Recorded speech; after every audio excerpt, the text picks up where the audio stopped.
Euskal Herriko askatasun publikoen kontrako epaiketa berri bat abiatu da gaur goizean Madrilgo Auzitegi Nazionalean.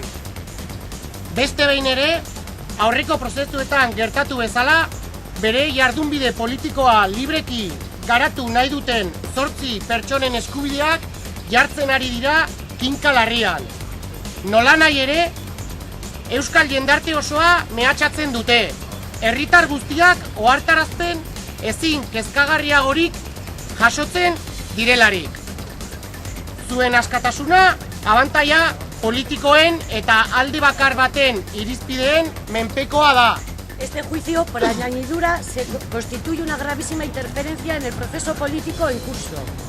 Cuando, después de décadas anclados en la lógica del enfrentamiento más descarnado, se abren oportunidades ciertas para alcanzar un marco democrático, después de que se hayan dado pasos decididos en el camino hacia un escenario sin violencia.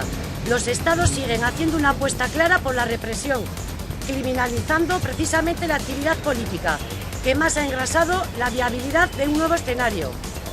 El proceso conocido como Bateragune tan solo pretende devolvernos a un escenario anterior, sin recorrido ni oportunidades, marcado por la impronta de la ilegalización y la persecución de las ideas. Otro tanto hay que decir sobre los juicios previstos para los próximos meses en este tribunal de excepción, con la juventud vasca en su objetivo. Buscan condicionar el futuro de Euskal Herria. Frantziako agintariek eta epaileek babes osoa eman diote estrategia honi. Aurore Martinen kontrako euroaginduak eta herritarrek zapuztu zuten bere atxiloketak argiki erakusten duten legez. Madrilek sustatu duen ideien jazarpenak Eliseoko gobernuan aurkitu du jarrera osagarria. Aurreko egunean, geure egin genuen Biarritzen Aurorek egin zuen azterketa. Izan ere, oinarrizko eskubideen ukapenaren aurrean, herri harresia eraikitzea beharrezkoa baita. Gaur, Ipar Euskal Herriko jendearen jokabidea txalotu nahi dugu. Kuraia eta kemen handiz defendatu baitituzte eskubide zibil eta politikoak. El camino a seguir en la defensa a ultranza de los derechos civiles y políticos, las bases suficientes para un marco democrático en Euskal Herria, no pasan por la presión y amenaza constante de la Audiencia Nacional o los tribunales galos.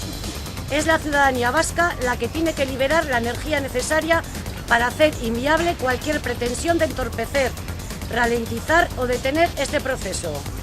Desde el movimiento ELEAC nos comprometemos a facilitar ese impulso, a sacudir las conciencias de la ciudadanía vasca y a abrir el cauce de la participación popular a nuevas aportaciones, con un único objetivo: garantizar que los derechos de todas las personas de Euskal Herria, sin excepción, sean respetados. Ildo horretan, bihar goizeko 11:00 aurrera Donostiako Zuloaga plazan aurkituko den askegunean parte hartzera gonbidatu nahi zaituztegu. Arrakastatsua izan dadin, denon konpromisoa eskatzen dizuegu. Mehatxu eta bortizkeriari gabe, errepresio eta epaiketa politikori gabe, pertsonek Euskal Herria libre eta legala dela gogoratzeko topalekua nahi dugu. Ekarpen kolektiboak, artea, musika, jaiak eta askatasun grina elkarren ondoan antzemateko espazioa. Aste honetan eta hurrengoetan epaituko dituzten pertsonei adierazten diegun elkartasuna hasiera abiapuntua baino ez da. Aurore Martinen hitzek gure buruan burrunbatzen dute tai gabe. gakoa horretan da. Euskal Herriko gatazkaren konponbidean aitzinatu nahi badugu, herri harresia eraiki behar dugu oinarrizko 3 elementuren inguruan. Lehenik, legeztatzea parametro demokratikoetan aritzeko berdintasunean. Errepresioaren amaiera bigarrenik, eta 3. Presoen gaia mai gainean ezarri beharko da. Presoak dira gatazkaren adierazpen argiena. Herri harresi horrek oinarri horiek ditu, eta minimoak direlako posible da oinarrizko adostasuna eraikitzea. Guztien indarrarekin ezin kale egin. Aurrera!